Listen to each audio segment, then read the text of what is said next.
MPEd की दूसरी merit जारी कर दी गई है और पीजी के स्टूडेंट के बारे में भी थोड़ी सी बात करेंगे, लेकिन पहले बात कर लेते हैं यूनिवर्सिटी की वेबसाइट की, जो पिछले 3 से 4 दिन से प्रॉपर काम नहीं कर रही है। जब भी आप यूनिवर्सिटी की वेबसाइट पे जाते हैं वो बंद मिलती है, क्रैश होती है, उसको आप खोल नहीं पा रहे हैं, आप अपडेट नहीं हो पा रहे हैं, यूनिवर्सिटी आपको अपडेट नहीं कर पा रही है। जो डाटा यूनिवर्सिटी की तरफ से वेबसाइट पे अपलोड किया जा रहा है, जो नोटिफिकेशन जारी किए जा रहे हैं, उसको भी जारी करने में यूनिवर्सिटी 1 से 2 दिन का समय ले रही है। जैसे कि बीएड और बीपीएड से संबंधित जो इन्फॉर्मेशन थी वो यूनिवर्सिटी की वेबसाइट पर 3 से 4 दिन बाद अपडेट की गई। उससे पहले हमने वीडियो बनाकर आपको डिस्क्रिप्शन में लिंक दे दिया था कि आप अपना रिजल्ट वहां से चेक कर लीजिए, लेकिन उस डाटा में भी बहुत गलती थी। जब आपने अपना रिजल्ट चेक किया, या तो आपके रोल नंबर से डाटा ओपन हुआ या फिर उसने आपको कह दिया कि आपका रोल नंबर गलत है। आज भी एक ऐसी ही त्रुटि है जो यूनिवर्सिटी की वेबसाइट पर रन कर रही है, आप देख सकते हैं उसको। बहुत बड़ी त्रुटि नहीं है, लेकिन फिर भी एक सेंट्रल यूनिवर्सिटी है, उनको ये क्रॉस टैली करना चाहिए कि क्या डाटा यूनिवर्सिटी की वेबसाइट पर अपलोड हो रहा है, और हो रहा है तो क्या वो सही अपलोड हो रहा है। यहाँ पर 2 लिंक हैं जो बैनर पर रन कर रहे हैं। पहला है B Tech 5th merit list of first semester admission, दूसरा है BTech literal 4th merit list. एक 5th मेरिट बताई गई है, 4th मेरिट बताई गई है, लेकिन जब आप दोनों पर क्लिक करते हैं तो आपको एक ही डाटा मिलता है। दोनों के अंदर एक ही मेरिट अपलोड कर दी गई है, जो है बीटेक लिटरल एंट्री की 4th मेरिट लिस्ट। तो इस प्रकार की कुछ त्रुटियां हैं जो यूनिवर्सिटी की वेबसाइट पर हो रही हैं, उनको चेक करनी चाहिए। बात करते हैं जो पीजी के स्टूडेंट हैं जिन्होंने अपने फॉर्म फिल कर दिए, जो अपनी मेरिट का अभी तक इंतजार कर रहे हैं, उनको कोई भी अपडेट यूनिवर्सिटी की तरफ से नहीं दी जा रही है। आपके लिए एक छोटी सी अपडेट है, आप उसको चेक कर लीजिएगा। जब आप समर्थ वाला पोर्टल यूज करेंगे, वहां से लॉगिन करेंगे अपनी रजिस्टर्ड ईमेल आईडी से, तो आप चेक कीजिए वहां पर अब आपको डॉक्यूमेंट वेरीफाइड लिखा हुआ मिलना शुरू हुआ है या नहीं हुआ है। डॉक्यूमेंट वेरीफाइड लिखा हुआ मिल जाएगा रेड कलर से। ये मैं इसलिए बता रहा हूं क्योंकि बहुत सारे स्टूडेंट हैं जो पूछ रहे हैं कि ये रेड कलर से डॉक्यूमेंट वेरीफाइड लिखा हुआ क्यों आ रहा है। तो ये इसलिए आ रहा है, इसका मतलब ये है कि आपके डॉक्यूमेंट वेरीफाइड हो गए हैं। घबराने वाली कोई बात नहीं है, कलर ही यूनिवर्सिटी ने उसका रेड रख दिया है, इसलिए थोड़ी सी टेंशन स्टूडेंट को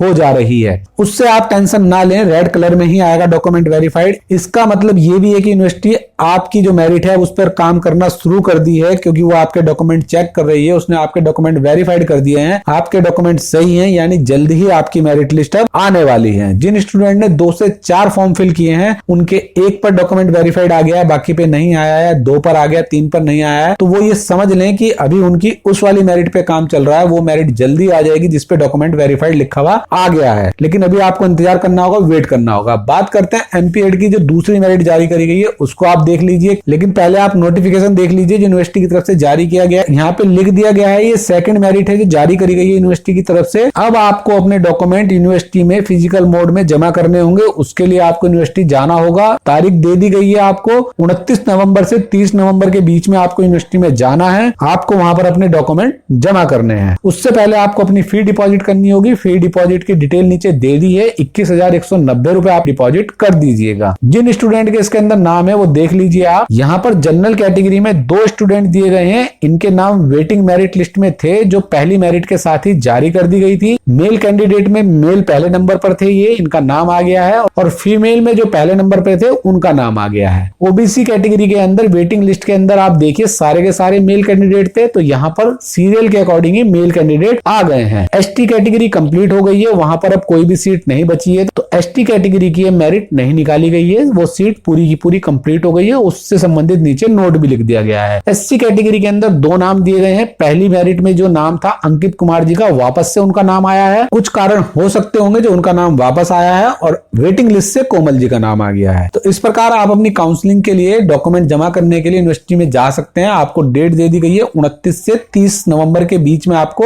यूनिवर्सिटी जाना होगा, और क्या लेके जाना है क्या नहीं लेके जाना है ये सारी की सारी इंफॉर्मेशन आपको इस नोटिफिकेशन के अंदर दे दी गई है। आपको अपने 10th 12th के जो भी आपके सर्टिफिकेट हैं, जो आपने फॉर्म फिल करते वक्त लगाए थे, जिनकी रिक्वायरमेंट है, सारे डॉक्यूमेंट आपको यूनिवर्सिटी लेके जाने होंगे। अपने ओरिजिनल भी साथ में कैरी कर लीजिएगा और फोटोकॉपी भी ले जा लीजिएगा। ये सारे डॉक्यूमेंट आपको यूनिवर्सिटी में 29 से 30 नवंबर के बीच में जमा करने हैं। यदि आप ये डॉक्यूमेंट यूनिवर्सिटी में जमा नहीं करेंगे, काउंसलिंग के लिए नहीं जाएंगे, अपनी फी डिपॉजिट नहीं करेंगे, तो आपका एडमिशन कैंसिल हो जाएगा, निरस्त कर दिया जाएगा, और जो वेटिंग में स्टूडेंट है उनका नाम इस लिस्ट में आ जाएगा। तो चलिए फिर मिलते रहिएगा। Thank you. चलिए जाते जाते नमस्कार, सत श्री अकाल, सबा खैर, थैंक यू, धन्यवाद।